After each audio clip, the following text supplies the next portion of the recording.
Hello, Internet. My name is Aloria, and I read books. I read a lot of fantasy books and also some romance, but mostly fantasy, and I wanted to expand my horizons, so I thought it would be fun if I did a book bingo. And then on the bingo board, there would be things that I am comfortable with, and then also things that I wasn't comfortable with. And then I'd have a bingo board for the month, and then the amount of bingos I have at the end of the month would be how many books I can buy the following month.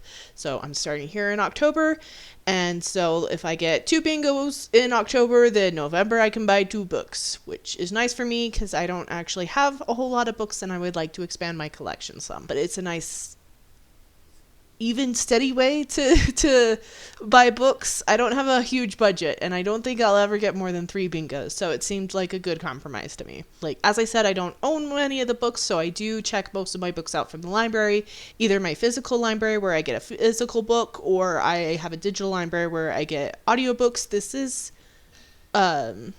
Audiobooks is mostly what I read, I guess. I more listen to books than read them. Instead of holding a book and talking about it, well, I'll just post a picture floating around somewhere and we'll just have to work with that. If I do have the physical book with me, though, I will probably show it. So for the month of October, I read 3 books. The first book I read was called Ancillary Mercy.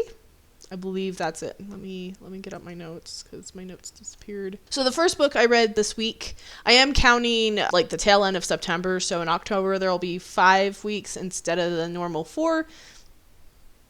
That's fine. It's the first month. I'll just get a bonus week. But as I said, the first book that I read was called Ancillary Mercy. It's the 3rd book in the Imperial Ratch series. So this trilogy focuses on Breck. And Breck is a ship, actually. In this world, ships can have the military ships had a bunch of what they called ancillaries, which are basically dead human corpses. I guess they're not dead, but human corpses that were killed and then hooked up to the AI of the ship. And then so the ship is itself the ship part, but then also it'd have a lot of little humans that would run around, basically NPCs.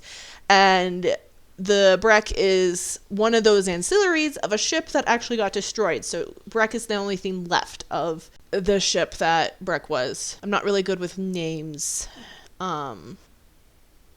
Anyway, I liked this trilogy. It is sci-fi. Normally I read fantasy. I have nothing against sci-fi. I just tend to gravitate more to fantasy. But this series was recommended to me by a friend and I really enjoyed it. It has a good world building. Obviously the ships and the ancillaries, that was really cool. The political system was really well written. They had a fun time with languages. Breck's native tongue, they don't have multiple pronouns for genders. They just have one pronoun. So poor Breck refers to everyone as she. And whenever she's talking in a language that is not Rat, she's just like, oh, now I have to figure out what gender they are. The first book, Ancillary Justice, no, that's the second one. Just a second. Ancillary Justice is the first one. So Ancillary Sword, the second one, was my least favorite, but that often is the case because poor second books they're not the beginning and they're not the end. So it's hard to leave on a satisfying note sometimes. Yeah, so I ended up rating this one 3.5 stars. The first one I think I rated 4 stars.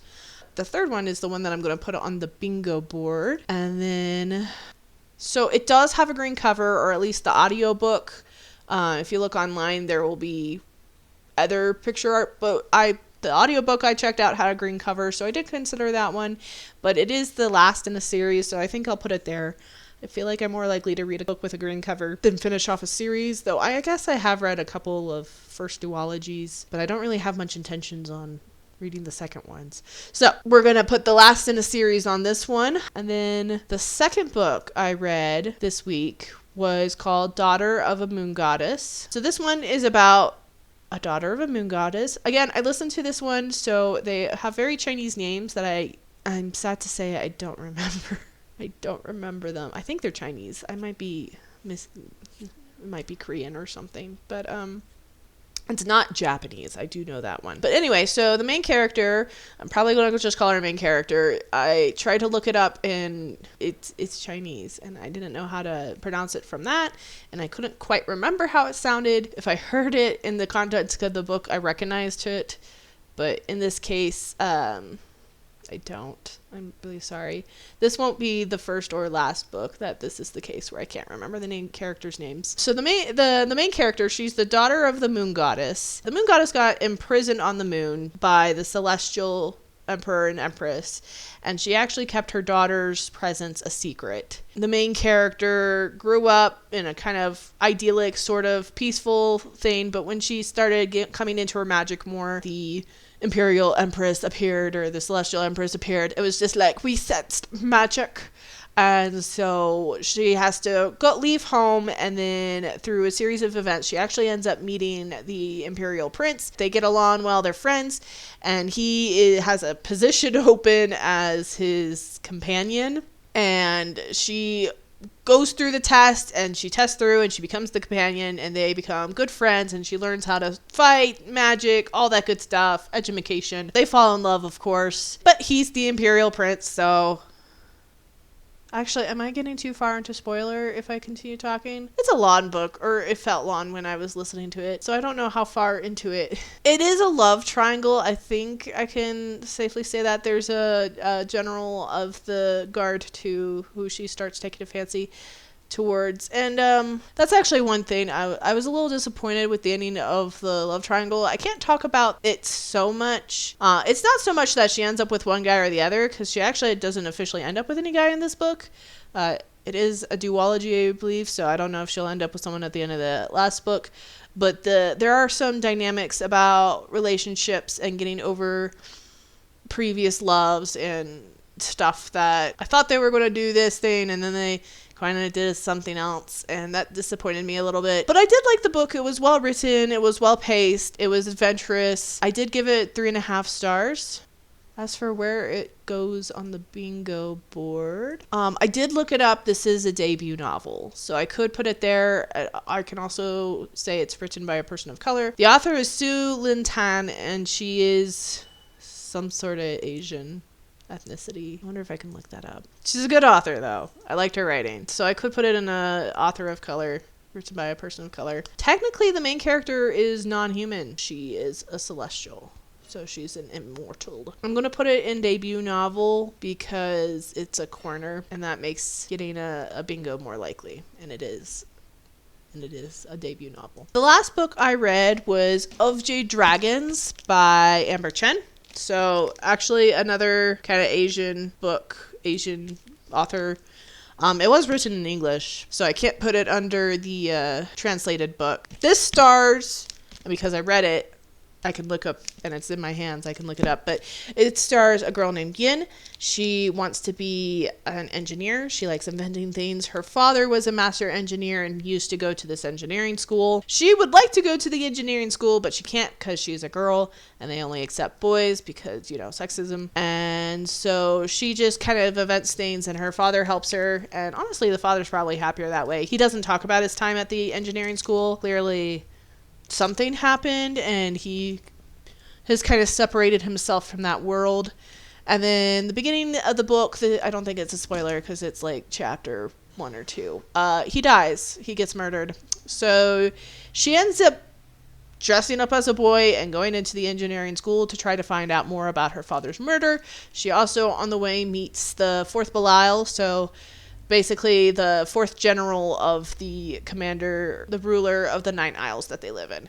And I really did like the world. This is a steampunk world, so it's Asian steampunk. So you got the airships and, automatons and all that good stuff. We got some cyborg animals that they called chimeras. So that was all really cool, fun to see. Despite that, it wasn't, something about it, I haven't quite figured it out yet. I've thought about it. I think it was mostly the ending. So the beginning I thought was a little slow. The middle was fine when she actually gets to the engineering school. And then near the end, I think it slows down, or maybe I'm just wasn't dissatisfied with the ending. There were also some other moments where the feats of engineering bothered me. Like there was this one moment where there was moving terrain, but no one noticed it. And if you're moving big, giant chunks of terrain, you're going to hear that. So that bothered me. Like small things like that. And then the ending,